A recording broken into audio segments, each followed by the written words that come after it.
objective is. If it were just about Harvard as an institution, he would stop there, but it's clearly not just about Harvard as an institution. It's about institutions in general. And it's also clearly about specific people. Like, if you got somebody that go to the Capitol and punch a police officer, and I got video of you punching a police officer, and then we form a committee to find you guilty of punching a police officer, and then you let the police officer puncher go free, and then the person in the committee might have to go to jail themselves. You can't tell me that's based on policy and making... Hey, why do we need, which, you know, God bless his heart, hey, everyone has the right to speak, but why does a comedian make more sense than someone who does this for a living? And he's looking like, what sense does that make?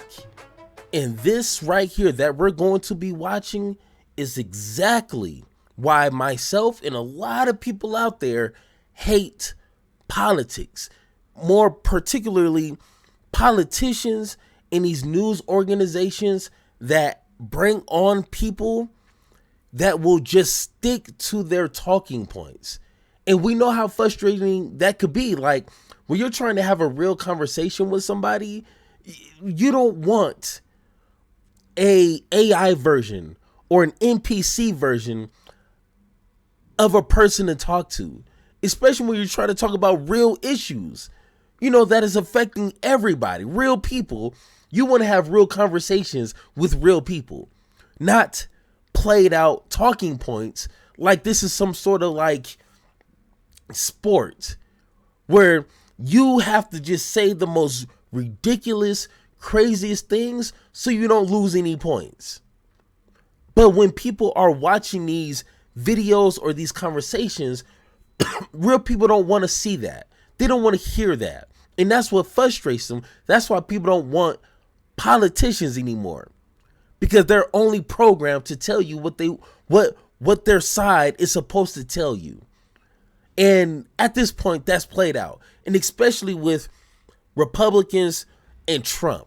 Of course, we can talk about Democrats, but unfortunately, a Democratic president isn't in office right now. So when it comes to Republicans and Trump, when it comes to law and order, you know, this whole entire thing that they're supposed to be the party of. But when it comes to due process, all of a sudden, I'm like speaking Spanish at this point. No hablas inglés or something like that, right? Because when it comes to due process, and all these individuals, over 200 individuals, have not seen their day in court. They have not had their process be heard in front of a judge. They have not had, ample time to be said, like, hey, you're going to be going to court facing deportation. None of that. No, all of a sudden, the Fifth and 14th Amendment, all of a sudden don't apply, right?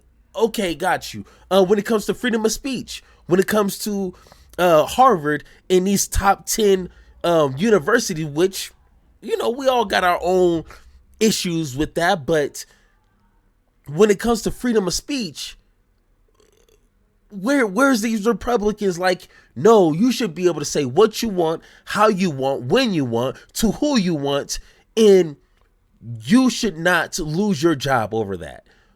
You should not lose benefits or whatever the case is. No. All of a sudden, when Trump wins, freedom of speech, who's that? Where is that? I don't know. All these Republicans are now sticking to these weird talking points that a year ago, 2 years ago, 4 years ago would have been a whole different conversation. That's what I hate about politics. But, I mean, hey, politics at this point is a commodity. And if you can benefit off that by saying the most stupidest, senseless things ever, and you can make some money off that, wow, why should they change? But let's go ahead and watch Jemele Hill on CNN. Once again, I've been watching her for a few years.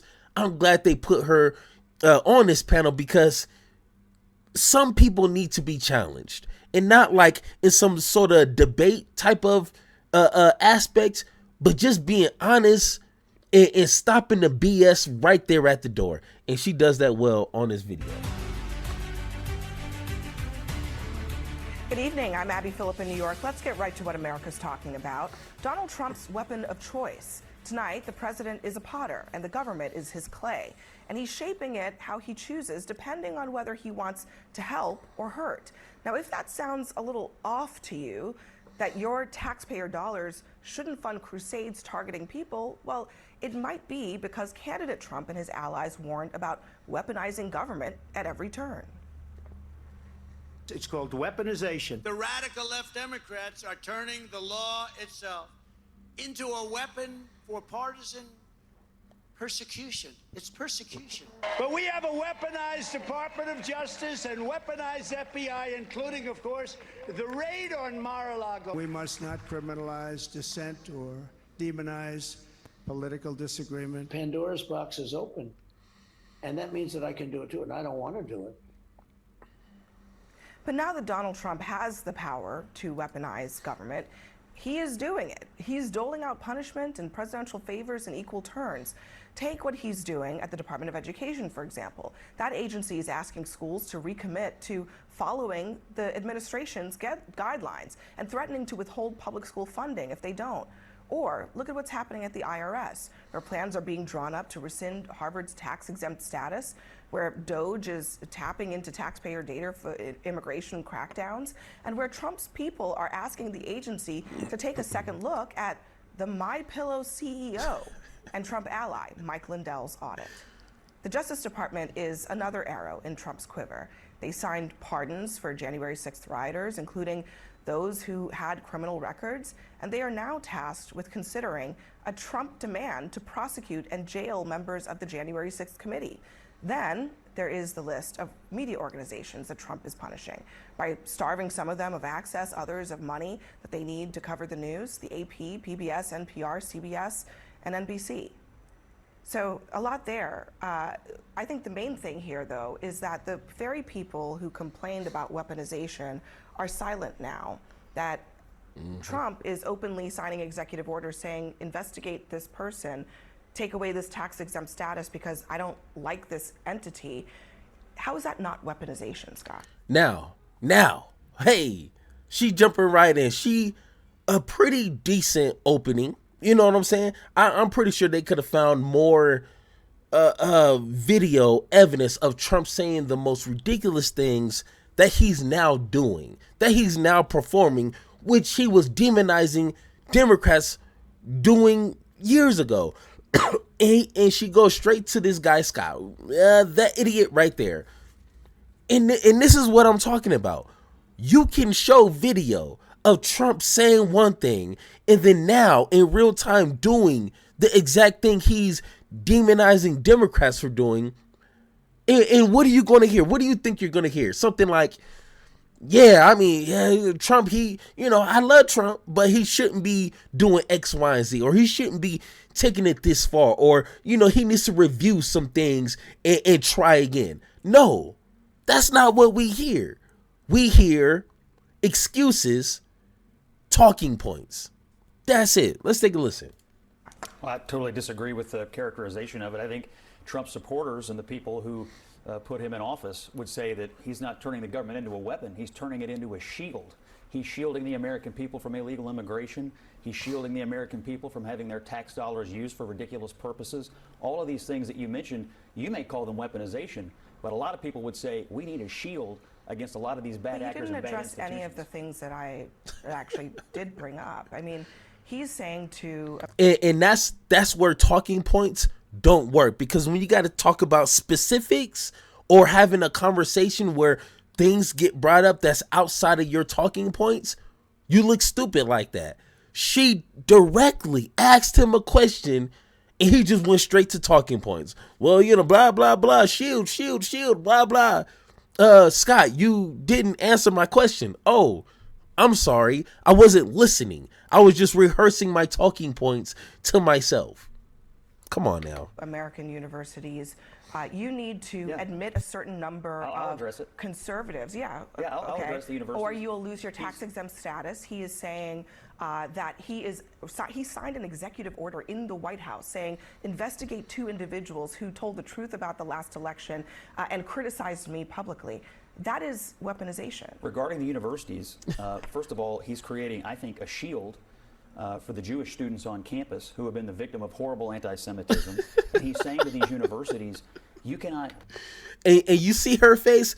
Do you see her face? That, ladies and gentlemen, is the face of a confused individual that has an ounce. All you need is an ounce of common sense. And when you hear what he just said, oh, you know, the Republican Party, you know, we're shielding, you know, Jewish students. I mean, since when? What about other students? And this is the way you're going about it, is that you want your own version of DEI, you want your own version of affirmative action to help Jewish students? Oh, okay. Makes no sense. That's why we're making this face. Let's continue. simply screen out all viewpoints that don't adhere to your Who says that? anti-Western civilization Absolutely worldview. no one is doing that. Absolutely, they No are. one is. No, they're not. Scott, What you and I evidence- have both been on what college is your campuses evidence? recently. What evidence do you have that they're I mean, I've been on a screening- college campus recently, What and I evidence- can certainly use what my evidence eyes do and you ears. have that they're These are screening out hotbeds of certain anti-American and perspectives? anti-Western civilization activity, and everybody Based knows off it. what? And there's no dissent on these campuses. Oh, so because wait, everyone's now afraid. MAGA wants DEI. Everyone's afraid. Now they want to be included. Like, now they want affirmative action for them. Like, that's cool So you now. admit that you want universities to exclude everyone but the No, radical because left. there's no proof that they're actually being excluded. There's Because if not. that, no, there isn't. 96% of contributions from Harvard faculty went to Democrats. What else you got? Okay, so you talking about contribution. I'm talking about I'm who's talking about actually, what people's who's political on campus, viewpoints are. who is teaching people. So if they Yeah, were such I know. a weapon, I used to teach there. Believe me. I okay, know. so Okay, so hold on. Contributions means what exactly? Because the last time I remember, no matter where you kind of work, you can still vote the way that you want to vote. You can still contribute to whatever political entity that you want to. What does that have to do with what Trump is now doing? I'm just confused. Are we going to go to every institution and organization to see, oh, this, which there is, this institution or this organization is heavily more Republican or conservative, so we need to force more liberals or progressives into this institution? Is that going to happen? Do you think Trump is going to be fair and go that far for these institutions that lean heavily Republican? Of course not. Why would you even think, even for a second, he would do that? So once again, it's just excuses. But let's continue. Harvard faculty went to Democrats. What else you got? okay, so you talking about contribution. I'm talking about I'm who's talking actually, about what people's who's political on campus, viewpoints are. who is teaching people. So if they Yeah, were such I know. a weapon, I used to teach there. Believe me. I okay, know. so clearly you used to teach there, right? Yeah, I Okay. was treated like an exotic zoo animal. Trust me. Oh, I'm sure. The faculty, Oh, I'm the faculty sure. is not conservative. Believe me. Oh. Hey, nobody was treating you like an exotic zoo animal because of your, your acute anomaly opinion, and just like, no, they treated you like an animal because you're an idiot. They looked at you, they laughed at you, they didn't like you, not because you were a Republican, because you're an idiot Republican. That's it. Nothing more, nothing less. I'm looking at you like that because you're an idiot. But okay, to each his own, I guess. Oh, okay. So at Harvard, I just imagine all of these conservative politicians that go there. They go there because they don't feel welcome. They just go there to go there. If you're trying to come on here tonight and argue that Harvard is a hotbed of conservatism, I'm not. Lord I'm have just mercy. saying that they're not. So are we going to do the same thing at Baylor? Are we going to do the same thing at Liberty? Are we going to invite more liberal thought to those universities? I think if public universities or any university take it. The answer's no. Let me save you the heartache. He's not going to answer it. The answer is no. Public funds is violating the civil rights of Jewish students are actively screening out conservatives and conservative viewpoints, we need to have a conversation. Or what about discriminating against people of color? Can we like keep the, because I agree that Jewish students should be safe. I agree with that. I think that I become a better debater and a smarter person when I actually get to have discourse with people like you that I don't mostly agree with on the political views. But I also get a seat at the table, and I don't get to be discriminated against, and black people and brown people and queer people also don't. So if we're going to protect one class, can we agree to protect all classes? What university is doing that? I agree, but what university is doing that? I just want to know what class of people right now on American campuses is facing the kind of pushback that Jewish students are anywhere?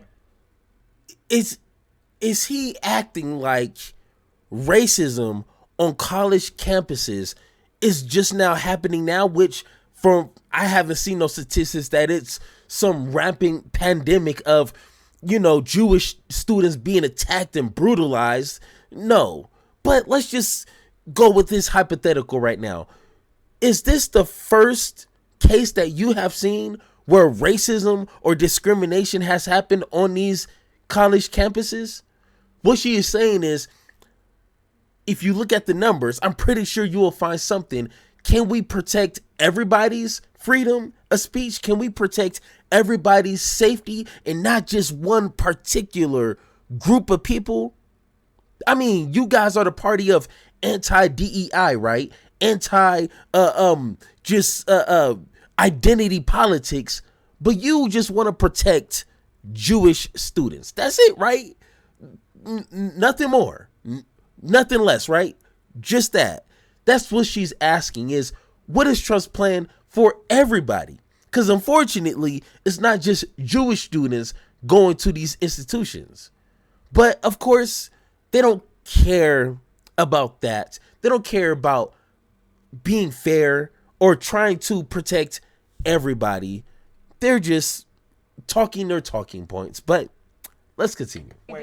We do know since the affirmative action decision that came down about 18 months ago that the number of people of color who have been admitted to institutions have decreased because that's a policy that actually ensures. Do you include Asian students in the people of color?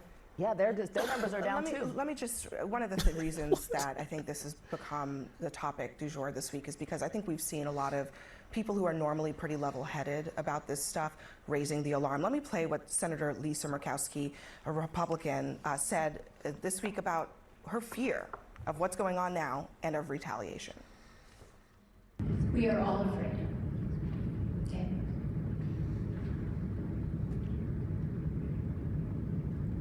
It's quite a statement. I'm oftentimes very anxious myself about using my voice because retaliation is real. And that's not right. You kind of have to let it play out because you can hear it in her voice, what she's talking about. Here's Karl Rove as well. He says, there's way too much retribution. He's talking about the Trump tenure thus far. Most of the president's revenge attempts will end badly for him. Republicans could rue the day that they set a new justification for retaliation from Democrats. I look at who Trump has, targeted, right? Who he's taken on in the last 2 months. I see Wall Street. I see Harvard, the most elite institution in America. I see gangbangers. And I see a man who may or may not be part of MS-13, but whose wife has accused him multiple times of beating her up, including while she was holding her child. And I see those people as the enemies of Trump that he has successfully attacked. We just had the Passover Seder, and there's a song in Passover called Dayenu, which means it would have been enough. And that's kind of how I feel about this list. Like, it would have been enough if Trump had only taken on Wall Street. It would have been enough if he had only taken on the gangbangers. It would have been enough if he had only started reshoring manufacturing. If he had only gotten rid of this guy who beat his wife up, which by the way is a deportable offense. And yet he's done all of these things. And I think most Americans look at that and they say, not that he's weaponizing things, but that he is fighting our fights for us. CNN this morning had a poll. 56% of Americans want every single illegal alien deported, 11 million illegal aliens deported, 56%. It's up from 38% in 2016. Trump is winning this, and he's winning it because people feel like he is fighting for them. The real emergency is that. So it's kind of weird how she tried, and once again, this is like politics at its best, where you can take a situation or situations like what Trump is doing and try to paint it as pretty as possible. It's like taking a big pile of shit and using a paintbrush trying to repaint the Mona Lisa. Like, you can be an amazing artist and do it justice, but it doesn't defeat the fact that you're using real shit to paint this. That's what she just did there.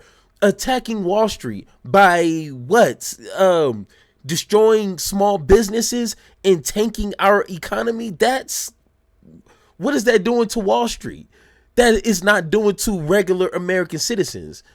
She said, going after Harvard, which, because of what?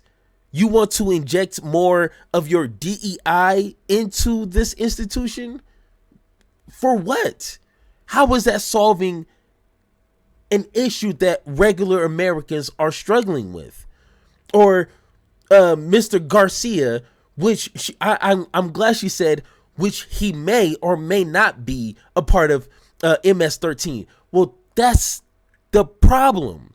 There was no due process so we can figure out what's true and what's not. This whole maybe he is, maybe he's not, that doesn't cut it. We have a process to figure this stuff out. But, of course, as long as you can try to make it sound good, the idiots listening to you will believe it. And that's all that she did right there. The American people I think are you're getting making an what they interesting want. point that if Trump had focused on just those things, maybe everybody would have said it was enough. But actually, he's doing a lot of other things too. You think the American people care about Harvard? Yes. They care. Oh, yes. No. But They why? hate Harvard. What? Yeah, they hate it because they hate. It's funny because Harvard has a they $60 admire wealth at billion the same time they hate it. Harvard That's has what's a hilarious about that. No. Hey, guess what? The average American like myself is not thinking about Harvard day and night. Until this whole entire situation arose, I was not thinking about Harvard. I was not thinking about college like that. Like, no, regular people do not care. What they do care about is the expenses, how expensive it is getting. That's probably like the number one. But when it comes to these micro situations that Trump is targeting, people don't care about that. If you don't like the college or the teachers or the atmosphere, go to another college. It's more than just Harvard out there. There's other institutions you can go to that you will fit right in just fine. You have choices.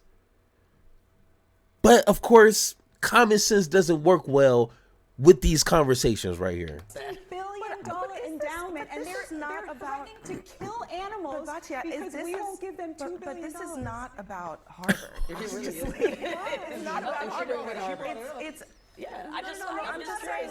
I'm just saying, like the idea. I think the big picture here, and I think this is why there's so much alarm among some of these people that I just mentioned, is that it's not just about this one institution. It's using the one institution as a vehicle to attack the idea of higher education that is not beholden to political interests. And it's also about the National African American Museum. It's about so many other things. It's like it's never enough for them. It's like it can't just stop with, okay, I want to do this one thing. It's always a test case. It's always a, how far can I get? Because if I can get far enough, then I know I can come after HBCUs. Stop talking about slavery. Exactly. And paint over the Black Lives Matter. Thank you. They know it's always another line to go. So it's like, But yeah. each thing we bring up, you guys keep saying it's not about that. It's not about that. It's not about Because that. they're all test cases to do something else worse. I'm actually not trying to to suggest that the idea is to dodge the Harvard issue, but it's to look more broadly at what the ideological objective is. If it were just about Harvard as an institution, he would stop there, but it's clearly not just about Harvard as an institution. It's about institutions in general. And it's also clearly about specific people. Like, if you got somebody that go to the Capitol and punch a police officer, and I got video of you punching a police officer, and then we form a committee to find you guilty of punching a police officer, and then you let the police officer puncher go free, and then the person in the committee might have to go to jail themselves. You can't tell me that's based on policy and making... Hey, why do we need, which, you know, God bless his heart, hey, everyone has the right to speak, but why does a comedian make more sense than someone who does this for a living? And he's looking like, what sense does that make? That's not personal to you. That's not Trump abusing his executive powers to go after individuals he doesn't like.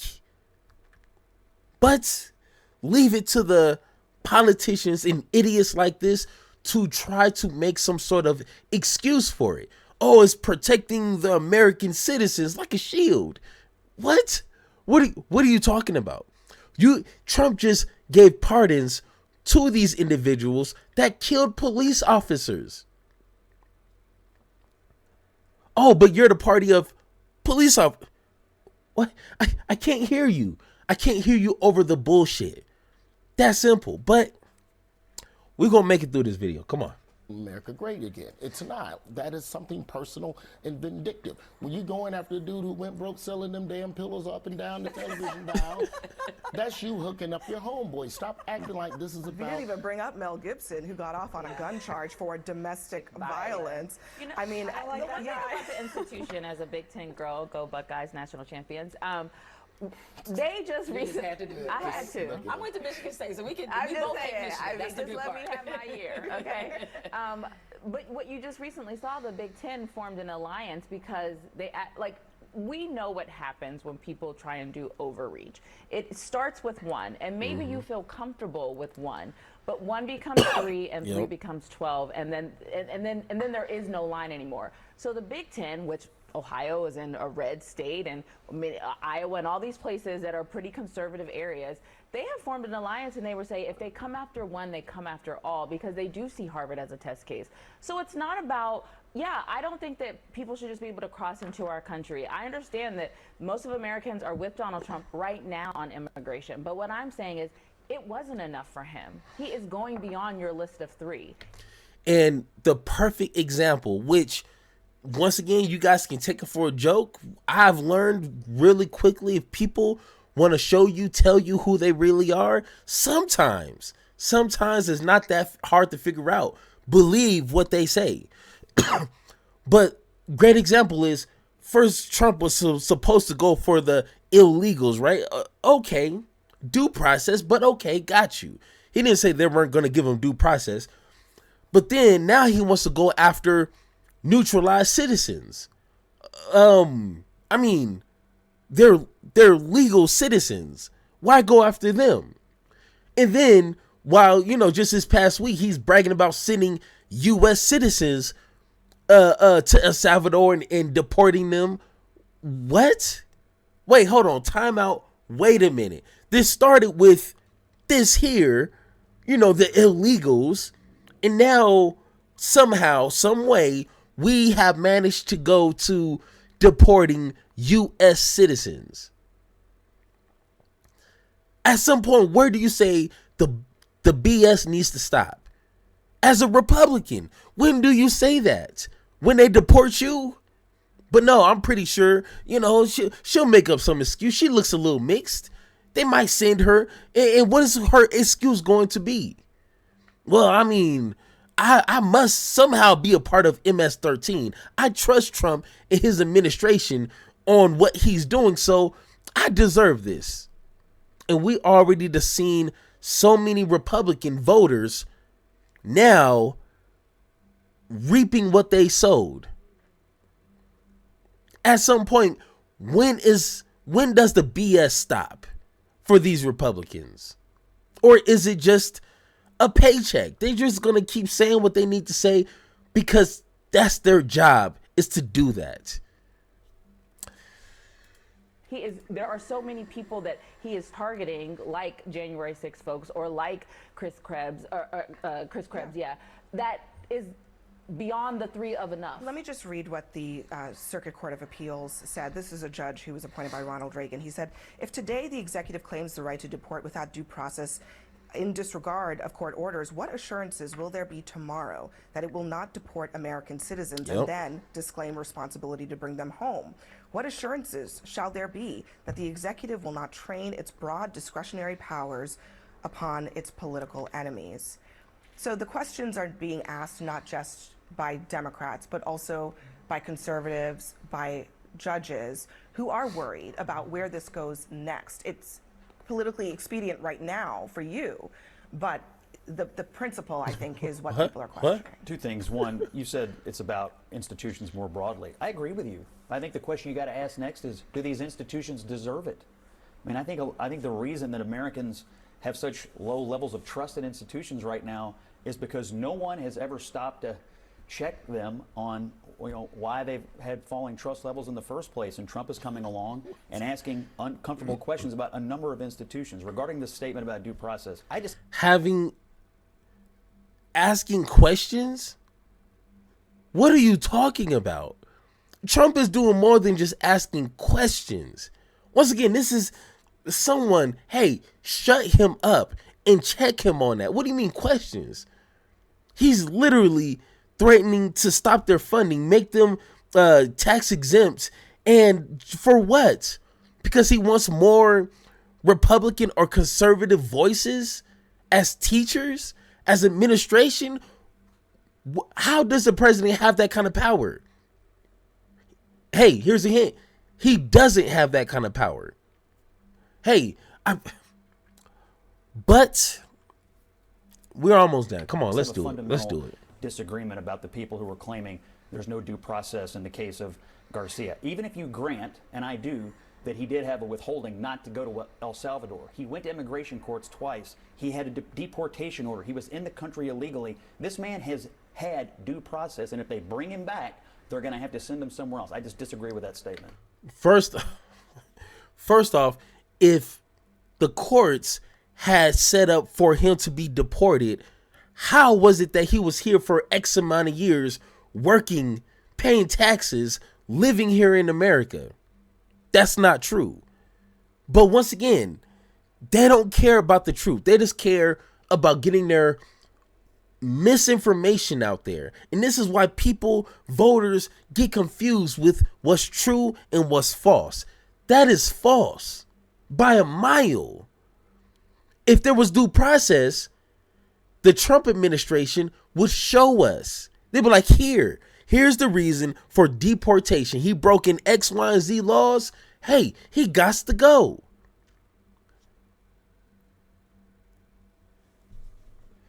But I don't see none. So what are you talking about? All right, well, we have much more ahead. We're going to talk more about this ahead as the Trump administration takes. All right. But once again, guys, this is a hard thing to do. And I applaud, individuals like Jemele Hill for going on to CNN, which I wish CNN would do a better job of bringing individuals that can at least hold an adult conversation and not just stick to ridiculous talking points, because you get nowhere fast. This is a 15-minute video and they discussed and resolved nothing, which is a headache for regular people trying to consume some information, some political information, but once again, guys, if you agree or disagree with anything I said in this video, let me know in the comments down below, or find me on Blue Sky. I almost forgot the name. Find me on Blue Sky so we can have that one-on-one talk. And like always, let's have that conversation.